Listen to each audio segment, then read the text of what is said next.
Hey, so today I'm talking about the movie Vampires Out for Blood, released in 2004, directed by Richard Brandes.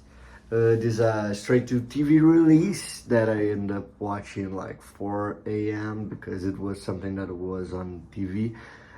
Another occasion I would probably not be reviewing this, but I set out to every movie that I watch for the first time. I'll kind of give it at least a quick review here.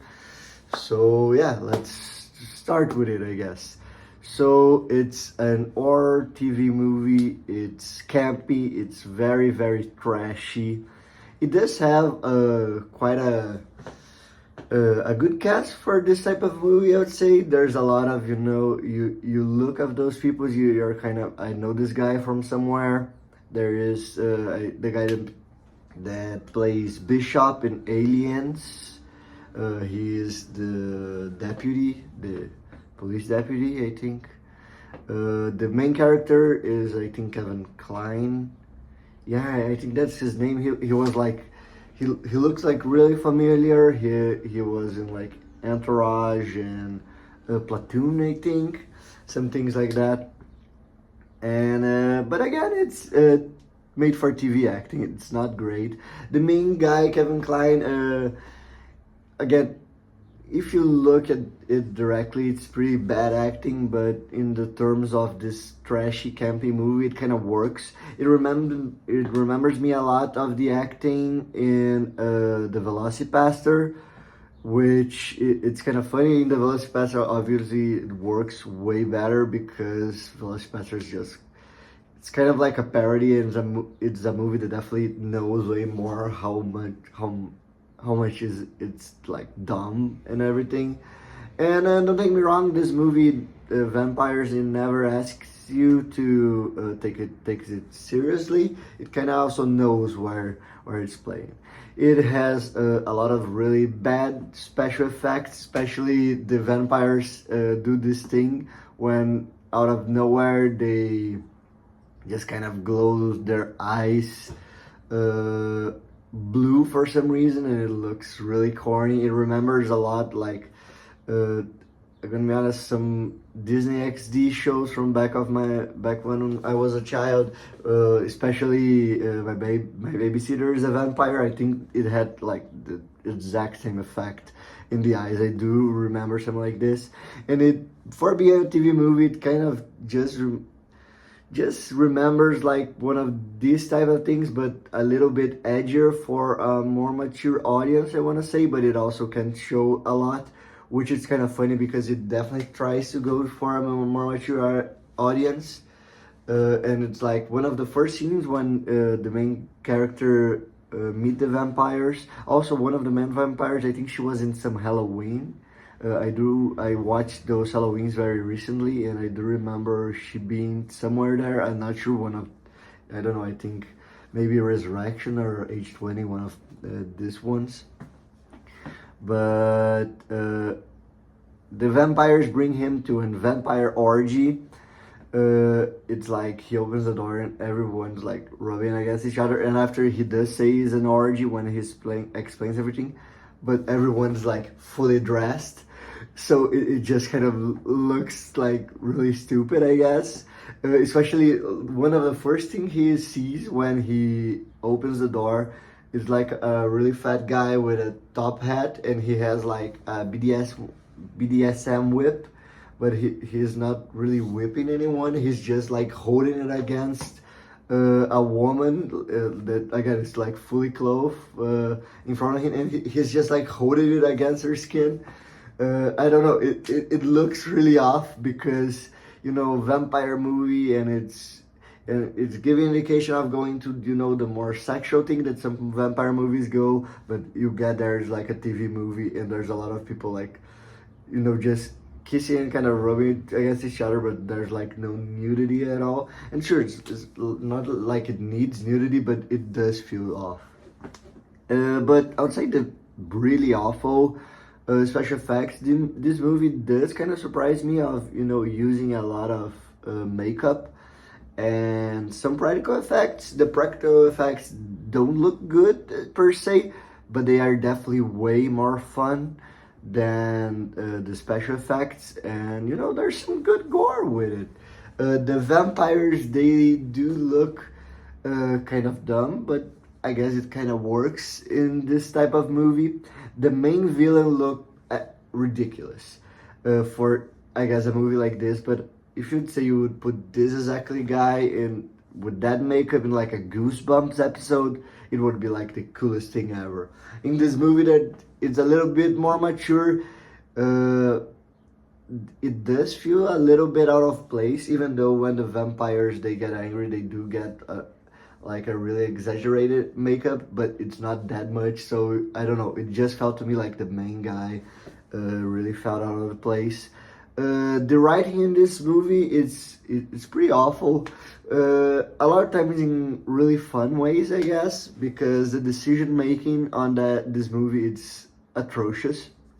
So the movie is mainly about this cop that it's kind of going through a breakup and he's not handling that very well. Which I want to say, the movie in the beginning especially, it does kind of have a neo-noir feel to it, especially because this down on his luck cop that did end up accidentally getting something way bigger.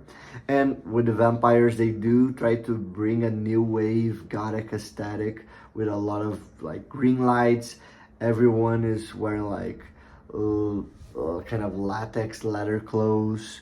They do kind of try to mix this neo-noirish feel with this more new wave gothic in certain way that was kind of popular in the 2000s, and it usually works in vampire movies. It was just the wardrobe in this movie was atrocious, but I'll talk about that later.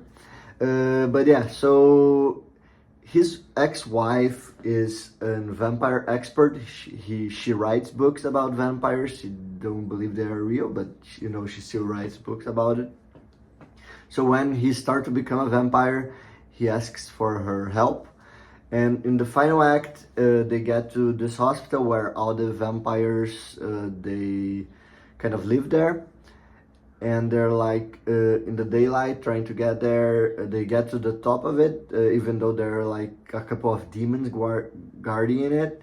So they get to the top of it somehow, and they just kind of kill those guards because they have like they are afraid of heights for some reason, even though they are demons. I don't know. It's kind of silly. And then they're going, all right, so now we're going down there to kill them all. So, but he just kind of handcuffs her to a pipe up there, and he just say, I don't want you to be in any danger, which is absolutely insane since he just handcuffed his ex-wife to a building full of vampires, basically the vampire headquarters. It did kind of make me laugh out loud when I saw that. It was like really ridiculous. He also does try to have this thing that everyone thinks is crazy, obviously. And there is kind of an interesting theme there if that was really the case, because you know, this guy that his ex-wife that he can't get over writes vampire novels, and now he thinks he's in some vampire conspiracy and start going crazy about it. There's something there. Not for this movie, I don't think it would fit, but this movie, it kind of does try to bring this a little bit to the story, but it always make it so clear that yeah, those things are happening in the movie, so it doesn't really add up much there. So yeah, I thought I would said I would say about the wardrobe, because I think I have to say it's one of the most awful wardrobes I've seen in like a long time. It's kind of, usually this kind of movie you're not gonna pay that much attention to the wardrobe, but this one is like just ridiculous. In the beginning of the movie, he's in the park and there's a bunch of bums there, and the way they made the bumps is just they got a lot of like random people and put some dirt on their face, and then got some like regular t-shirts and just made like perfect circle holes in some part of the t-shirt. So you got like 5 guys standing there with dirt on their face, and all of them just have like one perfect circle hole in their t-shirt. It's pretty awful. The man ex wife in the end of the movie, the last act, she is wearing some jeans and a huge pink belt that every time it's on screen, it calls for so much attention because it looks ridiculous. It almost looked like a waistband of how big this belt is. It's I don't know, it's kind of like, it ended up being like really funny. So I'm gonna give this movie a 3 out of 10, which in some way it's kind of a it's kind of unfair grade, I would say, because I did have a lot of fun watching this movie, and it has a good pacing. It was good to just passing time. So you know, even though it's really bad, it's okay. If you got nothing better to do, like in the middle of the night, yeah, it passed time pretty perfectly. It never gets like really boring, so I guess it kind of works for some purpose. But I also want to say I do love trashy movies, but the 2000 trashies is like way under in my trashy list. It's like I don't care that much for the 2000s trash. I really love 60s, 70s trash.